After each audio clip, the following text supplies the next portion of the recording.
Hello everybody, my name is Steven Marqueteros, and welcome to Hearts of Iron 4. Today, I will be playing as your Adolf Hitler.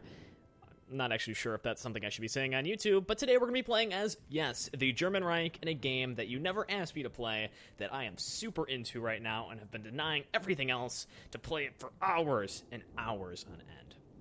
Now, you may have heard of Hearts of Iron before. It's sort of like a grand strategy game that has been played for many, many years. I think Hearts of Iron 1 came out sometime in the early 2000s. I don't think it was a late 90s game. I think it was an early 2000s game.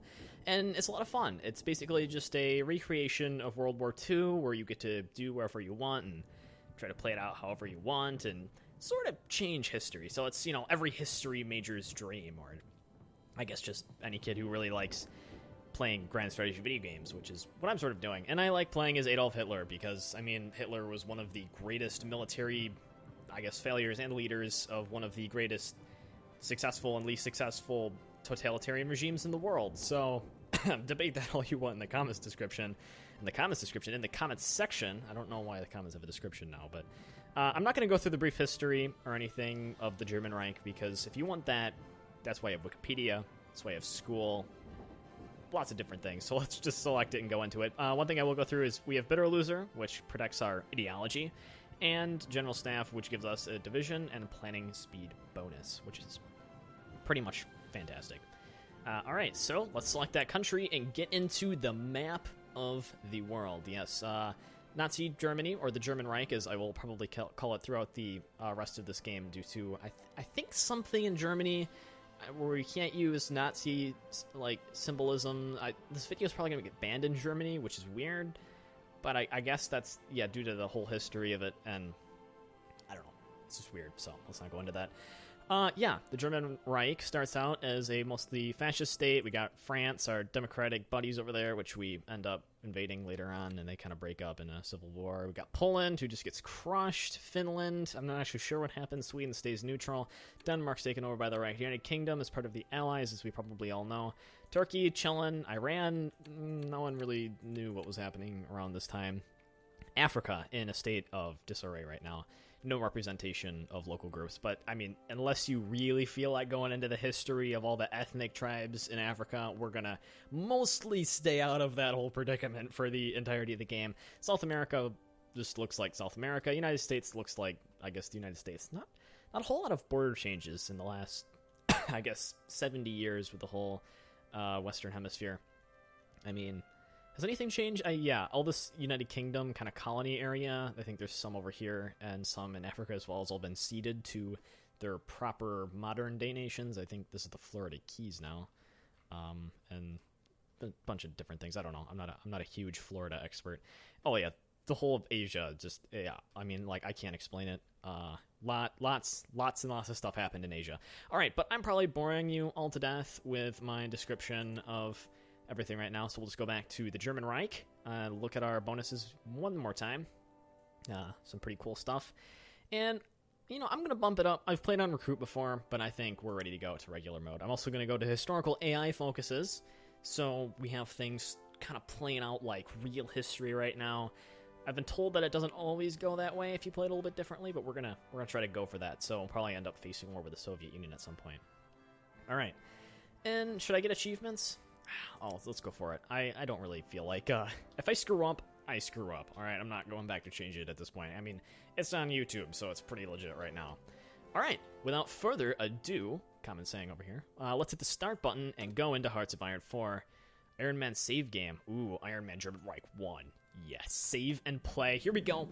Initializing the game. Super pumped up. Want to do a series about this. Gonna knock out a whole lot of episodes right now. And I'm going to get my rationale behind doing all of this at some point in the early part of this series, and probably go through a whole week of gameplay just tonight. But, for you guys, it's going to be kind of extended because, suspense, obviously. It's YouTube after all. Corporate policy. Okay, free civilian factories. Now, if you've never played Hearts of Iron 4 before, or Hearts of Iron in general, I will explain this to you as easily as I can. You start out with your country, and you have military divisions that you can use to defend, attack, just do whatever with the different types of divisions, which I'll leave on the normal symbols. We have the infantry division. We have the, I guess these are motorized divisions, and then tank divisions. I don't know if you can actually see my mouse. You can probably see the hovering. Fraps is really weird. I'm actually thinking about switching away from Fraps, but you have those 3 different divisions types. There's actually more than that. You can kind of create your own and edit some, but those are the kind of the main 3 that you'll use throughout the game, unless you're like super advanced. And then you have fleets, which consist of stuff like submarines, you know, battleships, just, you know, boats in general. I think that anyone watching this video is probably a pretty big fan of boats if you're watching the Dodge Little YouTube channel, so, you know, got that going for me so far. And then you have your cities, which are victory points, which you don't want to lose if someone else attacks you. Now you're probably wondering to yourself, well, how does the rest of that work? Why are there all these buttons? Well, there's research, there's a tech tree, so that's pretty cool. There's a bunch of different stuff on the tech tree. You have your weapons, your infantry units, kind of your support for the infantry, stuff that you can research. I'll go into that later. Your armor, which is your tanks. You can develop different types of tanks. You have your artillery pieces, which are generally used to assist those other types of units. And then doctrine policies. So they give you sort of effects and bonuses to your attack that you can use. And then you have your naval, your air, and then this really cool stuff which ties into the whole civilian factory system. So we have engineering, which has to do with research time, encryption, decryption, which I'll go into later in the series, and then industry, which is building and stuff. So like stuff like construction will give you bonus construction speed or bonus production efficiency caps. You know, you can research oil plants, you know, max factories in a state, that kind of stuff.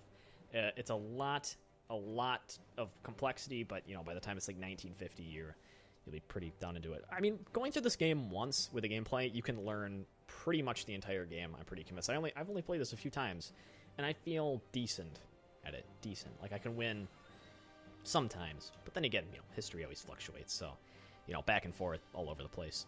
So yeah, that's the research tree, and then as I was talking about, the civilian factories is what you use to build stuff. So the civilian factories repair stuff that gets destroyed. You can build infrastructure, air bases, anti-air radar stations, military factories, different, you know, civilian factories, which you can use to then produce more civilian factories, because the civilian factories are what you use to build the other thing. It's cool. Dockyards, rocket sites, reactors later in the game, naval bases, forts, you can convert between them, and basically the civilian factories are what you use to produce anything you want to produce anything else. So you can build the military factories, which you then use in the production screen to sort of build other things, and kind of, you know, that you use in your divisions when you train divisions, because then the resources that you produce there are used in the divisions, and that's the cool part where you can see with the logistics and all that. So yeah, that is the basic overview of the game. Like, it's hard to understand the game without actually playing it, so I'm just going to start playing it. And besides, I'm probably boring you half to death anyway. We're like 8 minutes into the video, and I'm still talking about how to play the game. All right, national focuses, another big thing. Only unique to like 8 different countries. I believe Poland has some now too. And basically, it's stuff you can research that gives you like super bonuses, which is really cool. When you're playing as Nazi Germany, or this German Reich, as I will say I'm going to call it, but never do. You can like basically take over half of Europe without actually going to war, because that's what they did. It was a pretty big theme of what they did growing up. No, back in the 1930s, late 30s, yeah, before war broke out with Poland and stuff. But you can sort of recreate that whole thing here, which is really cool. All right, so let's get it going on what we have to do with this game. Research not available. What I like to do typically is I start off with my industry. I need my construction speed. The faster you can build stuff, the better off you'll be, especially playing as the German Reich. Basic machine tools that will increase our production efficiency, and that will be good for what we're doing. Some people disagree with that decision. I'm going to get electronic mechanical engineering, which is going to reduce our research time. And I'm also going to go for support equipment 1, or support weapons 1, which sort of upgrades the units, the support stuff that you use. It's necessary to have. It's not very visible, but it's necessary to have. Also, I'm going to begin the construction of several civilian factories, as it's really good to have a lot of these in stock for basically the entire game. If you don't have a lot of civilian factories, you'll never be able to build anything. It's important to have those. So I'm going to schedule up a whole ton of those to be built, because I believe Germany has quite a few military factories to begin with. Yeah, they already have 40, which is a ton compared to any other country at this stage. So, yep, we're just going to keep producing stuff like we have been, because we're rearming. And, yeah, actually I need to assign these 20 free military factories that I haven't assigned yet. So, let's see, infantry equipment 1. I believe that's currently the best thing that we can build right now. We don't need any support equipment. We're good on towed. We need more light tanks, though, so I am going to schedule some more light tank production. However, we're going to start running out of oil, so I'll have to trade for some of that. I'm really going to boost light tanks. Tanks are, like, super, super beneficial. We're going to need fighters for air superiority. And anything else? There's something else we need to build. I feel like there is, but I don't think we need to. No, we're not really going to build heavy tanks this early. And we already have fighters underway, so let's just continue production. I guess more tanks. And slightly more weaponry. And there we go. We've used up all of our military factories. Those will continue to produce. They sort of have to reach efficiency over time. The game isn't in play mode yet. All right. National focuses. Yes. What are we going to do? What kind of country we're going to be? We could go so many different routes. We could ally with the USSR. We could fight the USSR. I don't know. I've fought the USSR before. I tried allying with them, and it didn't work. But it would be really useful to have them help on our border. Either way, the first thing we have to do is we have to remilitarize the Rhineland. So let's do that. And I think that is everything we needed to do. We can throw some divisions in training right now. Since we're building so many tanks, I'm going to add a Panzer division. There are about 3 of those, and I'm going to start training about 5 infantry divisions. We really got to arm up Germany if we ever want to get stuff conquered. All right, and then we can start the game going. I don't want to put it too high at the beginning. I like to go through the game kind of quickly because you're just kind of building stuff. And at speed 3, I believe it's about 35 minutes per year. So maybe you don't want this to turn into an 150 episode thing. I mean, not that we'd stay here until like 1970, but I think the latest I've played is like 1955 because I really wanted to win as the United States. So yeah, we're going to stick it out until we can pretty much call this world declared. All right, so now we're going to use our political power. This is something I never do early enough in the game. You have to use it early in order for it to be really effective. We have to switch people over to our side using our political power. But whom? Whom shall we switch to our side? We could control Finland. We could get them to join us. Or Norway, the great Norwegians that I think ended up getting invaded anyway. Or we could switch the United Kingdom away from the Allies. Or the United States, for that matter, because they pretty much sit in a stall for the first 2 years. Or Brazil. So many good options here. What are we going to do? I think one that we definitely should do is Turkey. They don't actually have any communist supporters right now, but I'm just going to boost my popularity there. It's going to get us 0.13 a day. Yeah, this stage in the game, very important to do. And I think we're going to... I'll try United Kingdom, too. I'll boost my party popularity there. Yep. Ah, darn it. British stoicism, minus 50%. Maybe I don't want to do that. Maybe Ireland? I don't know if I want to do that in Ireland. Too small of a country. Possibly Sweden, then. I think Sweden is good. Well, we're going to end up invading Sweden. Should we have Finland be on our side? Finland will collapse. Spain? Portugal, maybe. Portugal. Come on, Portugal. Portugal help us? Portugal probably will help us. So let's do that. There we go. Yeah, 0.13 a day, and that's good. All right, so let's send that over, and hopefully we can make some good friends right now with Turkey and Portugal and make a really cool German Axis empire. All right, speed the game back up and get on going with this again. All right, lots of fun. New Etage Jamal, we force you to have fun while watching our videos. You will have fun. Maybe. All right. Let's organize some units into something useful, because the way they're set up now, just a disaster. Okay. We don't need to armor against Czechoslovakia. They're not going to attack. They won't. I, like, bet on it, like, all my money. So I'm going to assign these guys into an army together, get a front line established. I think they call this the Maginot Line. I could be wrong. I think it's called that. Maybe it's not. I call it the German-French border. It's sort of a place where you border. France is really well defended there because they don't want to get attacked in war again. That's sort of why they have prevented Germany from going to the demilitarized Rhineland after World War I. So, yeah, they're just interested in never having that happen again. So, I am going to build up my force along the border there, as well as researching the ability to reoccupy the Rhineland as Germany did prior. Yes, sir. National focus. 36 out of 70 days. I have a feeling that they will submit. They won't armor. They won't fight back against us. They won't question our decision because we are the German Reich and we are amazing and we will destroy and, well, not destroy. We'll take over the world and improve it and make it better. But we will destroy the world together. Together we can do this. 2 tanks a day. Wow, that's actually pretty good. IMO. Panzer divisions coming out. I don't know if we can get an estimate about when that's going to be fully, but I think we'll be good. We have to set locations for this stuff. I always forget to do that because you do it so not that often. Well, I guess it's a useful feature, so. Yep, infantry's training up. That's good. Free dockyards. All right. Germany, really big into submarines. I wish I could actually just set that to infinite. I don't think I can without reintroducing the line, though. There we go. I'll lose 36 days of production. We're making 5 a year. No, I'll just let it build and then run out. It'll be fine.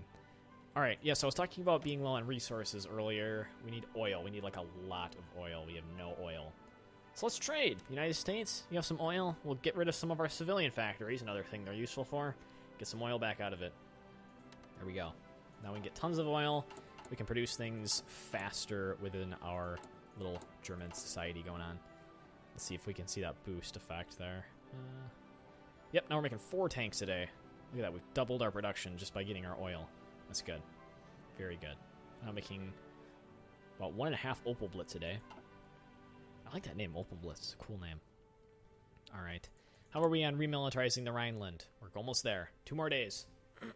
We can do this. We can do this. Come on, Germany. Yes, the remilitarization of the Rhineland. We've stationed troops in the Rhineland territory close to the border in violation of the Treaty of Versailles. Local population cheered German soldiers on. Oh, yeah. But, you know, France and Britain, not so happy about that. It is kind of our backyard. Oop, and the Treaty of Addis Ababa, which is Ethiopia, collapsing. That has happened, and now Italy has taken Ethiopia. It's not so much changing the world right now. That war started initially, so not too frightened by it. All right, now we have to figure out which direction we're going to be going. Let's see. So should we befriend Japan, befriend China? We want to do the Ansch list. That's like a really big thing that we need to be doing. So what I'm going to do first is I'm going to go for army innovations and try to get that treaty with the USSR that's further down the line.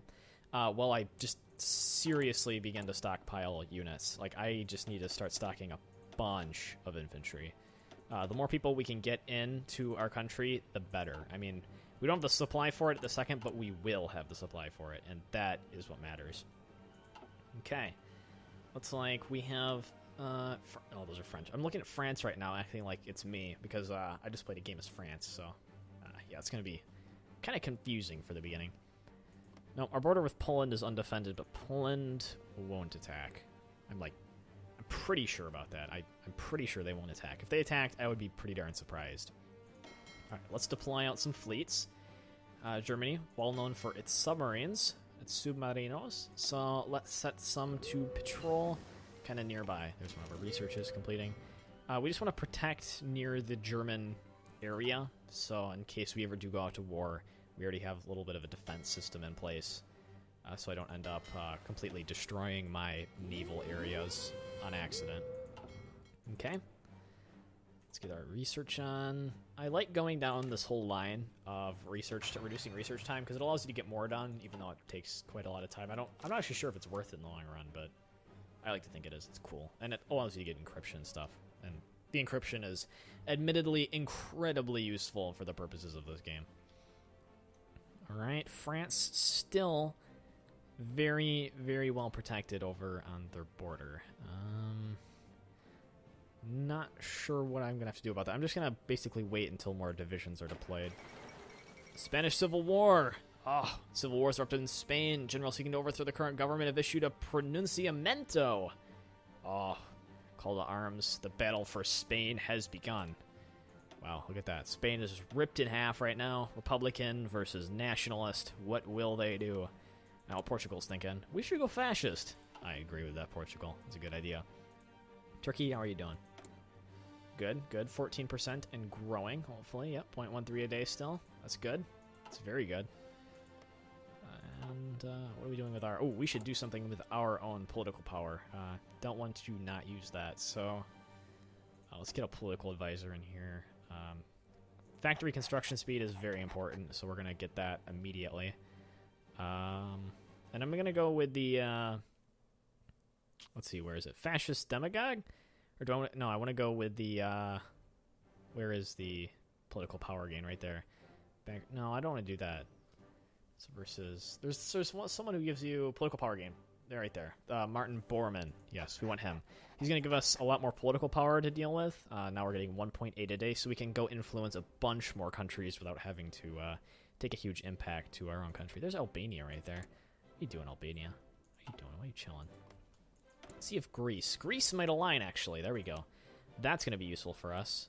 Party inertia, minus 0.06%. Wow. That's all right. Because we can just boost that up pretty quickly. Army innovations. Good job. All right. Treaty with the USSR. There we go. That's getting closer to what we want. Reduced ahead of time penalty by 100% or 50% research boost. Yeah, there we go. So we can research stuff with the USSR. Awesome. That'll give us some big boost on the line when we actually go to developing more military technology. Still 1936. And what needs to be constructed? We can go... I always go with concentrated. It just seems better. Even though dispersed is probably better for bombing, I don't usually get overrun with bombing. So we're usually pretty well off with that, so I just like to stick with concentrated industry since I think it actually gives you more, so to speak. Alright, engineering. Anything else we can do? We can develop the radio, and I like to build radio systems. Just a personal thing. I like to be able to see planes and kind of see the enemy and just have good control over my own territory. Because when you don't have control over your territory, well, you don't have control of anything, pretty much. Wow. France is really, really building up the border. Look at that. It's insane. I think my units are automatically entrenching, which is good. Let's see if that's happening here. Oh, I don't think they're building those, but I believe they are entrenched, so that's good. My plan for dealing with France is that we're just sort of gonna run in like really quickly, or we may have to go around through some other countries like the Netherlands. Oh man, we could probably justify war with them, couldn't we? Yes, we could. How much would it cost? 49 political power, so we can't afford it. We can. I don't think other people would be happy with us, though. So I'm going to stick away from that and just kind of rush them all at once when we get the opportunity to do so. All right. And now it's just a waiting game until the next big thing happens. Treaty with the USSR is coming up. How is our troop production doing? We're a little bit unequipped. We need more support equipment. That was unforeseen. Okay. We're going to be pretty good on tanks. Ooh, I can't really unassign some other stuff, though, because we need a lot of everything. Well, hopefully, after those civilian factories get finished, up and ready and running, they're building pretty darn quickly, we're going to station some military factories around, and then we can assign those to construct things, which will be very beneficial indeed. We can also cancel the construction of some civilian factories. It won't hurt us if their production hasn't started yet, so we'll be fine. But, you know, we just want to have those in the long run. What resources are we short on now? Rubber. We have no rubber production currently, so that's bad. Good thing we can still build without it, but just having none. Wow. Holy woof. National of Spain is doing really well right now. They're about to take Madrid, and I don't normally see that happen this early. That's pretty insane. I guess Portugal could be helping out. Are they? Yeah, they could be helping out, actually. They're about a quarter of the way fascist. How is... I'm trying to figure out the other countries. Greece? How is Greece coming along? Well, they're coming along well. 27%. Turkey? Turkey, come on, you're my big player right now. 22%. We gotta rise up. Come on, have your own little revolutions. Fight for the future of fascism! Yeah, fascism. Okay, let's get Excavation 1. Get some more of our resources produced. I've never actually seen Resources 1 work well. I don't actually know what it does. I think it might just increase the amount of resources available, but not in a way that's ever been entirely visible to me, so... Oh man, you can actually right-click to make that stuff go away. That's pretty cool. Didn't notice that before. Alright, all this stuff I never noticed that you can do. There we go, sign that dockyard. We can add someone else to government. Oop. There we go. We got our treaty with the USSR now. Let's go with a, oh, look at that. Reduced time boost, and we also now like each other more. That's good. Military factory, that's going to be useful for building stuff, so we'll do that. Oop, I needed that. National focus. There we go. What will the German Reich do next? Still can't get the Anschluss because we haven't deployed these units yet. Oh, they're so close, though. August 11th. Just a few days, and, like, they're all going to be deployed. These ones, I think, August 17th. Well, that's actually another week away. I could deploy all of them instantly, or I could just go to the next part of the tree down. Yeah, actually, I can't do this because we still don't have enough deployed yet. So I'll befriend Japan in the meantime. There we go. Actually, no, this is going to be useful. This adds building slots, so let's go with the Reichsautobahn. Games of the 11th Olympiad. Yes, Germany does very well in those. Spoiler alert. That happened a few decades ago, but, you know, don't like ruining things. Okay. There we go. We really need to build up this front with France, or otherwise they will just sit there the entire game and do really good. It's really hard to break through that line. Really hard. Usually Italy can get across the mountains if they play it right. They have enough Alpiniers, but usually they don't, so... There we go. Some of our units are beginning to deploy. How many do we have in the field? 504,000. Actually, it's not that much. Come on. You know how many divisions I have deploying right now? Work with me, game. Work with me. Come on, we can do this. Wow, I am, like, really running resource low here. We really need more military factories. Really bad. Alright, but, yeah, that looks like a good place to end our first episode. We are currently getting the Reichsautobahn and deploying a ton of troops so we can get the Anschluss and take Austria for ourselves, which will add significantly to the old German thing. So, thank you guys for watching. If you enjoyed watching this episode of Hearts of Iron 4, don't forget to rate, comment, and subscribe. Otherwise, I will see you guys next time.